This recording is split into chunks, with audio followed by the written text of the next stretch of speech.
Hey everybody, welcome to Pop Culture Philosophers. I am Rockin Robbie Billups, and it is time for the weekly comic book review.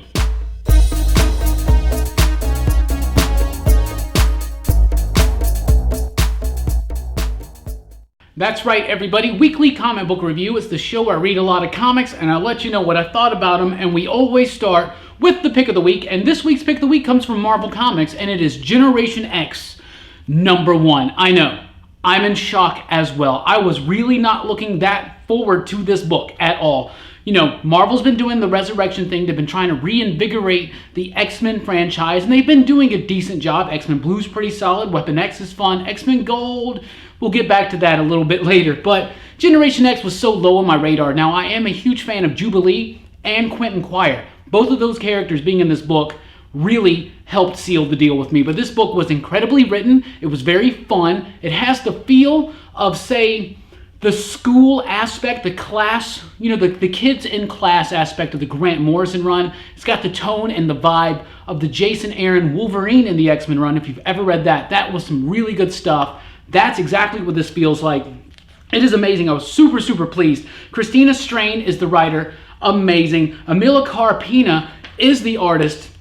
At first, I look at the artist, it seems a little weird, some very odd choices on angles and layout, but I really thought that it felt great. It really fit the tone of the book a lot. I just adored this comic. I know this is going to be under a lot of your radars out there, but seriously, Jubilee and Quentin are now kind of basically going to mentor some of the new kids at the Xavier Institute, so that's really cool. Like I said, it was fun. Old school fans of Generation X, you definitely might want to check this out, but especially if you're a fan of Jubilee or Quentin Quire, this book was awesome. I thought it had everything. It's got great emotional moments, a really cool, intriguing ending. Just really liked it all together. I thought the characters were well fleshed out, and like the new kids are really, really cool and engaging, so that's awesome. All in all, Generation X, to me, was a must-read of the week. Absolutely loved it. Pick of the week, Generation X. Also from Marvel, we have Luke Cage #1. Now, David F. Walker is writing this book. He wrote the Power Man and Iron Fist issue that just wrapped up with issue number 15.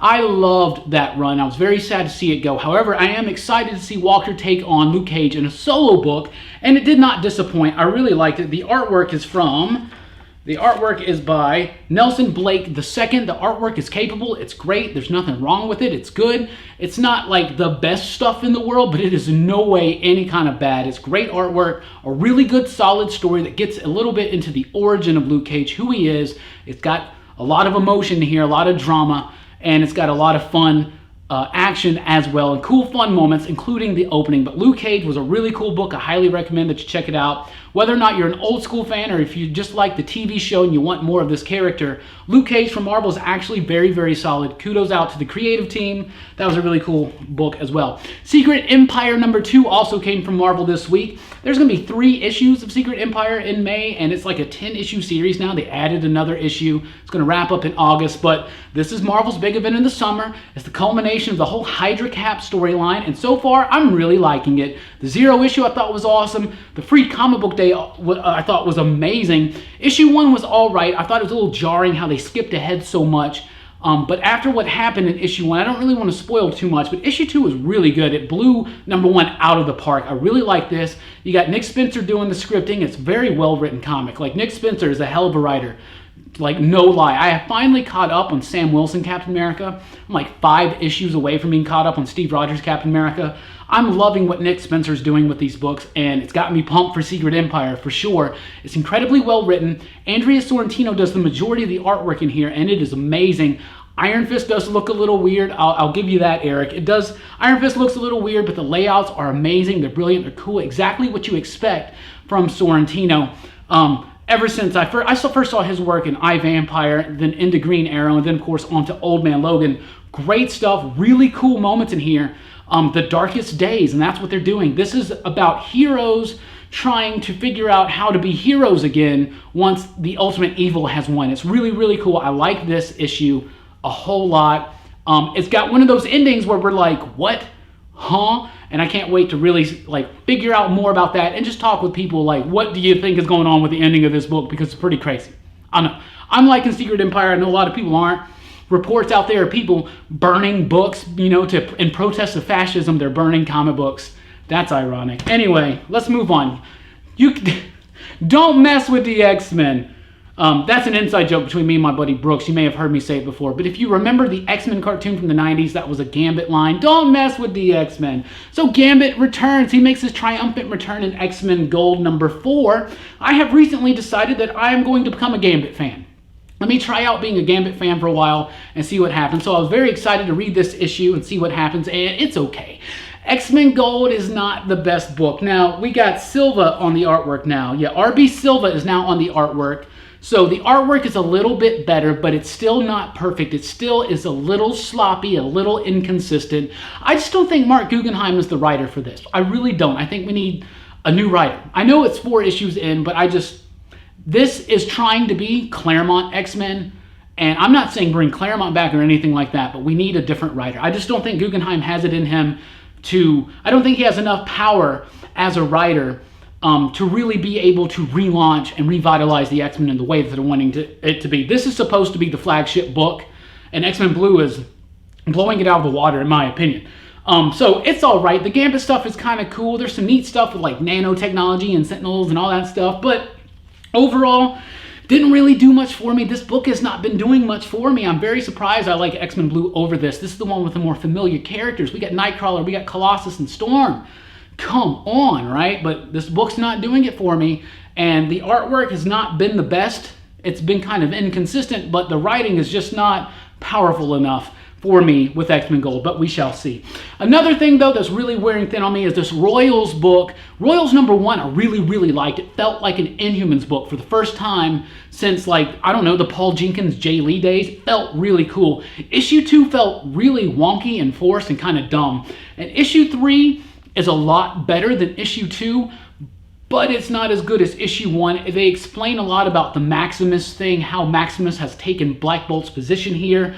So I don't know, they're explaining that, and they do explain a lot about the secret history, the secret that Black Bolt and Maximus share, and that's very intriguing. But we already have John Boy jumping off this book again. He just jumped off Teen Titans like a few months ago. Now he jumped off this book. Seriously, can we get this guy to stay on a book? Because I really do like his artwork. The artwork in here, what is it? It's there's some different guys in here. Who is it?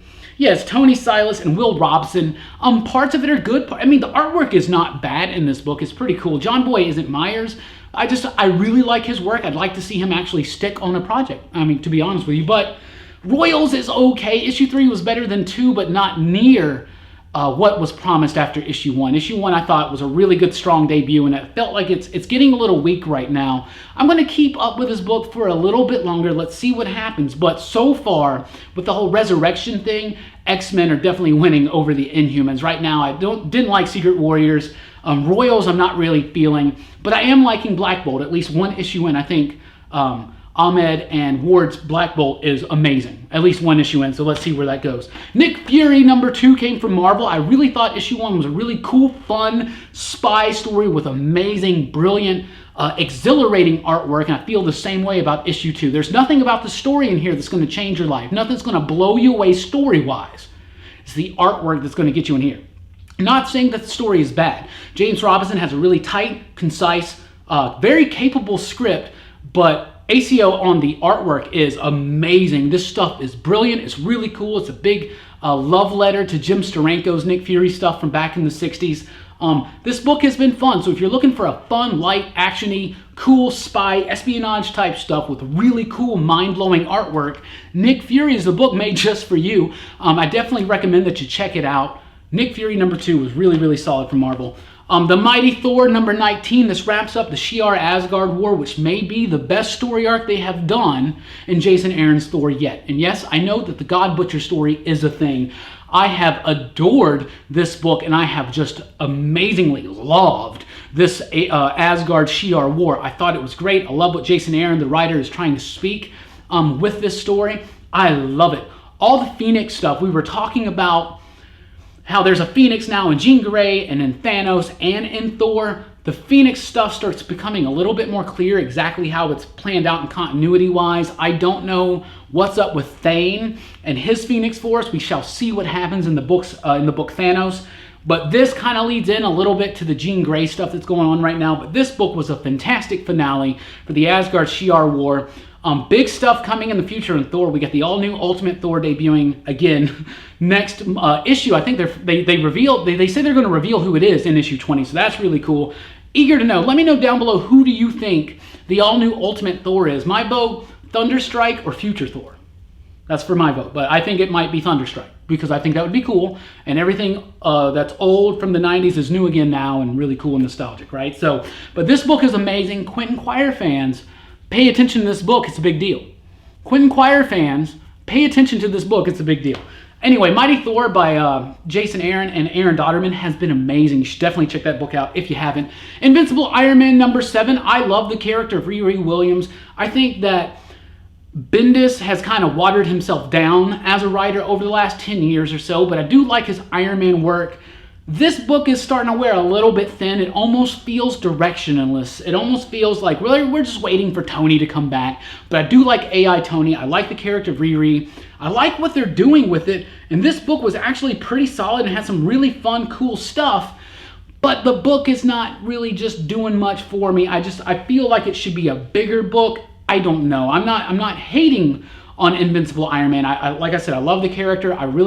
Overall, I do like this book. It's not bad. I just feel like Bendis has been watered down as a writer, and his Iron Man stuff started off really strong, and it's gotten a little weak. I don't know where his focus is right now, but come on, man. Get your swag back, Daddy. Where's your focus at, right? Star Wars #31. It is the second part of the Screaming Citadel story. I'm liking this story so far. The Star Wars books from Marvel, they haven't been the absolute best thing in the world, but they've been very, very fun, and they haven't been bad. They've been really fun, they've been really cool, and they've been thrilling. And this is a really cool, thrilling story. It's a crossover between Star Wars and Dr. Aphra. It's really awesome. Like, you don't really have to read a lot of the Star Wars stuff that came before to just jump right in and read this. But Salvador Larroca on the artwork is amazing, carrying on what they did from the one-shot Screaming Citadel. I like it though, and it's very intriguing and it's cool. And the Star Wars books has been all right. I don't have to sell it too much because it's Star Wars. If you like Star Wars, you will like these books. That's how I feel. Flash #22. Did you know that this came out this week? It's The Button. That's right, the final part of The Button. Now, I did a video specifically on the first part and one on the second part. I missed the third one. Sorry, things got a little busy. My birthday was last week. There was just a lot going on. So I'm going to be doing a video in the next couple days specifically about this one and a little bit about the part 3 that came before it. But I want to really get in here and let you guys know what I think. Overall, I love this book. I think I got a love-hate thing because I do love it, but I do think it's slightly underwhelming, especially when they spoil the stuff, the big announcements, right before you even get to read it. But there is a big mystery about why is Tim Drake not in this book, and I want to get into that in the future video. But overall, The Button was really cool, though slightly underwhelming because it had such a slam bang awesome start that we were really expecting maybe a whole lot more to come. Even though initially I was like, don't be too crazy about The Button because I'm sure they're just going to have a little bit of stuff in there. And the way they started it made it seem like there was going to be a whole lot more. But it is cool. Lots of cool beats that were just hit where we're supposed to, but slightly underwhelming. We'll get into that in a future video. Superman #23. If you read Superman and you've been reading Superman, do not flip to the end of this book because you're going to be surprised, and I think you're going to love it because I was very, very happy with the surprise in this issue. Superman has been amazing, and knowing what's coming with Doomsday Clock and the Dr. Manhattan Superman thing, we know that Superman is not only the focal point of DC, but he is the focal point of the DC Rebirth Watchmen thing. For sure, pay attention to the Superman books. They have been amazing. Patrick Gleason, Peter Tomasi have just been killing it on the Superman books. Doug Mahnke is one of the artists on here, and he does a fantastic job on Superman. He's been doing this character for seriously like 20 plus years right now. Unfortunately, there are 3 inkers on this book, so the artwork is very wildly inconsistent throughout because of the switch up in inking. Aside from that, this book is awesome. Some major things happen to Lois Lane. It's really cool also to see Lois Lane be so badass like she's been in the last few issues of this book. But some major stuff happens that I'm sure they'll undo as soon as they can, but whoa, sorry Lois. Anyway, Super Sons #4 came out from DC as well. Super Sons has been super fun. I say it every time this book comes out. It is great. This is a really good wrap up of that Kid Amazo story. I'm loving this book, and one thing I want to mention, when DC Rebirth first started, we really were worried that Lex Luthor Superman, the Super Luthor, was going to be used way too much, but he's not. He's barely been utilized, actually. I thought Action Comics was going to be his book, but it's definitely Clark and Lois and Jonathan's book, but I like Lex Luthor in here. So they have used Lex Luthor, the Superman Lex Luthor, in the Super Sons book, and it's been great. Peter Tomasi has these characters just down. I mean, Damian Wayne is a great character that in the wrong hands becomes very one-dimensional and annoying and bratty and snotty, but Peter Tomasi knows how to write that character, and the way that he odd couples it up with Jonathan Kent is amazing. The relationship between Superboy and Robin is the reason to read this book. The dynamic art by Jorge Jimenez is another reason, but it's also been really, really fun. And so what more do you expect? You want your comics to be fun and explosive and energetic? Read Super Sons. It's one of the best ones out at DC right now. Batman number 23, The Brave and the Mold. That's clever, Tom King. That's clever. I like that. A big tribute to Bernie Wrightson. Sadly, the co-creator of Swamp Thing, Bernie Wrightson, passed away a couple months ago. So this is a really cool tribute to him. It's a team up between Batman and Swamp Thing. And overall, I did like it. I know a lot of people right now are clamoring for Tom King to write a Swamp Thing book. And seriously, there's some good writers that have done work on Swamp Thing. Brian K. Vaughan, Alan Moore, of course, Mark Miller even. Lots of good stuff from Swamp Thing. The Scott Snyder run on Swamp Thing is really, really good. The New 52 stuff. So this is really cool, especially if you're a Swamp Thing issue fan. But I really like what happens at the end of the issue. I thought that was really, really cool. And changes the relationship between Swamp Thing and Batman for the foreseeable future. So that's really cool. A really good single issue story that was a nice fitting tribute to a horror legend, a comic book legend, Bernie Wrightson. So hats off to that. Batwoman number 3, Steve Epting turning in the best artwork of his career, but the script by Marguerite Bennett and James Tynion IV is starting to bore me. It's getting a little boring. I'm starting to not remember exactly what's going on, and that's not a good thing. So I want to sit down and reread these and get more into the story. The thing is, it just doesn't have staying power because it doesn't have anything that just like jumps out at you story-wise. The artwork is so good, though. Epting's best work of his career, man, and he has been doing great work throughout his career. So the artwork has completely gotten me sold on this, but I am starting to get lost in the story. I'm starting to feel that it's lagging and getting a little bit boring. This might be something better to trade weight. I don't know. We shall see. When this first story arc is done, I'm going to read it and see what I feel, but I can tell that as each issue goes, I'm going to just feel a little bit more distance from it. But it might be one of those things that's so much better reading it all at once. And so I'm going to definitely check that out. Teen Titans number 8. Just recently started picking this back up because of the new Aqualad is in here. And that's cool. Jackson is an awesome character. I really like seeing him. This is the Lazarus Contract number 2. It's a crossover with Titans and Deathstroke. And it's okay. It's kind of neat, I guess. There's some... I don't know. It's all right. Deathstroke fans, you might like it. I think Deathstroke is an awesome character, but I hate Deathstroke when he's the villain of the Teen Titans. Does that make sense? Deathstroke is so amazing in BA, and he can't beat a bunch of kids. It just blows me away, and I don't know. This story's been okay. We shall see how many tie-ins it has to DC Rebirth, because it does have the promise because of some things that have been happening, going on with it, but we shall see. But overall, Teen Titans number 8, it's okay. Titans fans definitely want to check this out, especially if you're a Deathstroke fan, for sure. Also from DC this week, we have Green Lanterns number 23. I have been loving this book. It starts off super, super shaky back in Rebirth when it first started out, but I have just grown to love this book because of the characters of Jessica Cruz and Simon Baz. Love these two characters, and I just have been really engaged and enthralled with their journey to becoming better Green Lanterns and becoming partners. It's like a buddy cop thing, but it's actually handled very, very well. Sam Humphries, the writer, has been doing a hellaciously awesome job with these characters. Now these characters are on Mogo, the new home of the Green Lantern Corps. I have fallen off of Green Lantern. After Johns and Vendetti came on, I didn't really like it that much. So in the last time I talked about this, I did say they went back to Oa, but I was completely wrong. Oa is not there anymore. It's Mogo. Mogo is now their home base. But, so it's Simon being trained by Kyle Rayner, so Kyle Rayner fans are going to love it, and Guy giving Jessica a really, really hard time. And it's got one of those endings that people who love the Guy Gardner stuff from the early days in the Justice League run by like McGuire and DeMatteis and all those guys and Giffen, you're going to really like this book. In fact, if you like Guy Gardner, you're going to like this. But if you really kind of love to hate Guy Gardner, you're really going to like the end of this book. Definitely want to check it out. Green Lanterns has been super fun and well worth your time in my opinion. Justice League meets the Power Rangers #4 is finally here. That's super, super cool cover. Brainiac and Lord Zed. This book has been fun. It's not as good as some of the other issues. It's been a long wait between issues 3 and 4. Number 5 and 6 are going to be even later, but this book has been fun. It should be over now, basically, but it's all right. Power Ranger fans are going to love it. Justice League fans, you know, unless, like, I would only recommend this really for Power Ranger fans, but Power Ranger fans are going to love it. And it's kind of cool because in this issue, you see the Power Rangers kind of dress up as characters from the DC Universe, and that's kind of neat, I guess, so whatever. Cave Carson has a Cybernetic Eye #8.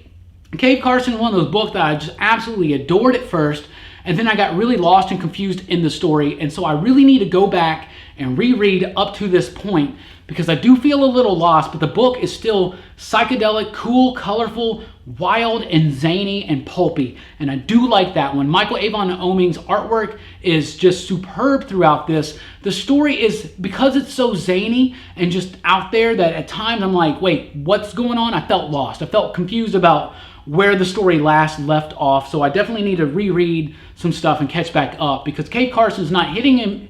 It's not making me feel the way it did when it first started coming out. Those first like 3 to 4 issues were so amazing, and I feel like it's gotten watered down a little bit. Maybe that has something to do with Gerard Way kind of running behind on Doom Patrol and not putting so much of his effort into the book. Maybe there's more John Rivera over Way. Maybe that's what I'm missing, but something about this book is losing me. So I do want to reread this one. Like I said, with the Batwoman stuff, I want to reread it and catch back up and see what happens. So Wildstorm #4 almost made my pick of the week again, but I was like, you know what? Let's just let Wildstorm sit around for a while. But Wildstorm is an amazing comic book. I love it. Warren Ellis is one of my absolute favorite writers in comics, and this feels like some of his best work in comics to me. It feels like Planetary and Authority, that stuff from way back in the day. That's some of the best Warren Ellis stuff out there. Seriously, I'll throw links down to his Planetary and his Authority work because if you haven't read it, you really need to. It is absolutely amazing. But the Wildstorm is this really cool, grounded reimagining of the Wildstorm characters. Grifter, the Wildcats, Stormwatch, Deathblow, all that stuff. And Henry Bendix, you get a lot of him in here, and I love Ellis's interpretation or reinterpretation of that character. Ellis he's just doing what he does great. Amazing dialogue, great action. One of the best paced comic books out there on the market today is The Wildstorm by Warren Ellis and John Davis Hunt, who has been doing an incredible job as the penciler on this book. In fact, each issue, the artwork just gets better and better and better. At first, I thought it was good. Really liked his showing of emotion and drama on people's faces. That's something that was really cool, but the artwork felt a little stale and stagnant, but it's loosening up as the issues progress, and big things from Warren Ellis on Wildstorm. This stuff is amazing. Jeff Lemire has brought us Royal City #3. I love this book. It's really, really good. I am sad to see Jeff Lemire leave the superhero stuff, Old Man Logan and Moon Knight. It's sad to see him leave those titles. But if this is what we get because he left those titles, I'm down for it, because Royal City is a personal story. It's deep, it's real, and it's got this slightly fantastical element to it that keeps you intrigued and makes it more than just a sappy, dramatic type story. I love this book. Amazing artwork from Jeff Lemire. Wonderful colors. Just really cool stuff. Royal City is that really good personal comic book that you've been wanting to read that you didn't even know. Absolutely. No superheroics or anything like that, but real good emotion. Good, solid human emotion and interaction can sometimes blow any superpowered fight out of the water when it's handled right, and Jeff Lemire knows how to handle it right. The Wicked and the Divine, 455 AD. So in 455 AD, if you remember, that's one of the sacks of Rome, and so this is about Lucifer was the emperor at the time. So it does kind of shed a little bit of light on what's going on in the current modern day story of Wicked and Divine with the Great Darkness and why Ananka does what she does and all that stuff. But it's also a really cool tale from Lucifer's past. It's okay. I love this book the most when McKelvey is doing the artwork. Gillen and McKelvey are a hell of a team together. This is okay. I'm assuming that this is supposed to be Emperor Petronius Maximus, because historically that's who it is. He was like emperor for like 2 to 3 weeks, and like I said, but this is a really cool thing that kind of fits in the history, and that's always super, super fun. God Country number 5 is here. One more issue to the conclusion of the first arc, and God Country has not let me down. This book has been amazing, and every issue is amazing and deep and real and giant and explosive and actiony and cool, and the artwork is so gritty and just different and awesome, and I love it. This book is awesome. If you haven't jumped on the God Country bandwagon yet, you totally should. There's like 5 printings of number 1 right now, 4 of number 2, 3 of 3. The trade will be out very, very soon, but definitely read God Country. This book is amazing. It is so good. Donny Cates, he's already knocked it out of the park again with Redneck. I didn't think Redneck was that good, but people have really responded well to it. So Donny Cates is making a name for himself in the industry right now, and God Country is his best work. Plus, that's a neat little Spawn cover, I guess, right? Star Trek Next Generation Mirror Broken. Don't mess with the Star Trek. It doesn't work that way. Mirror Broken number 1. I am a Trekker. I love Star Trek, especially TNG, so I definitely got to check this out. I read the free comic book day edition, so I knew what I was getting into. It's Tipton. The Tipton brothers, yeah, David and Scott Tipton, and J.K. Woodward doing the artwork. Woodward does a lot of Star Trek stuff. He did the Doctor Who Star Trek crossover, for instance. A lot of people, when you first look at his artwork, you're going to be like, whoa, it's so realistic. That looks exactly like they look. But the more you get into it, it's very stale. It's very static. It's like he just photoshopped an image, and then, like, I don't know, it seems sloppy, it seems rushed, and there are pieces of it where you're like, that looks exactly like Picard, but overall it doesn't flow very well. It's stale, it's static. The dialogue is a little unrealistic in this book. That's how the Tiptons are. That's how these books are. But if you're a huge Star Trek fan and you always wanted to know what happened in the Mirror Universe after Spock kind of tries to change everything up, this is the Next Generation's version of the Mirror Universe, and so that's kind of cool. It's kind of cool to see the evil versions of these characters like Data and Picard and Troy and LaForge and all that stuff, but overall, it's okay. Really, just a super, super hardcore Star Trek fan should read that book. Absolutely. But God Country is amazing. Check it out if you haven't already, as well as Royal City. Don't forget about Wildstorm. This book has been so good. So, so good. Superman, Super Sons is amazing. Flash the Button, Part 4. Don't worry, we're going to be talking about that very, very soon. The Mighty Thor. Check out The Mighty Thor for real. Secret Empire so far is keeping it's keeping us interested, and that's pretty cool, and that's different from a Marvel event for sure. But don't forget about Generation X and Luke Cage, but especially Generation X. Pick of the week. Let me know down below, what did you read? What did you love? What did you think about what you read? What did you hate? Just tell me what you read and what you liked about it. Love talking to you guys about comics in the comments down below. Thank you guys so much for checking out the video. Please do like, share, and subscribe. I do this every single week. We also have movie reviews, toy reviews, podcasts, and more. All of that can be found at popculturephilosophers.com. Thank you guys so much. Thanks for rocking with us, and keep on reading.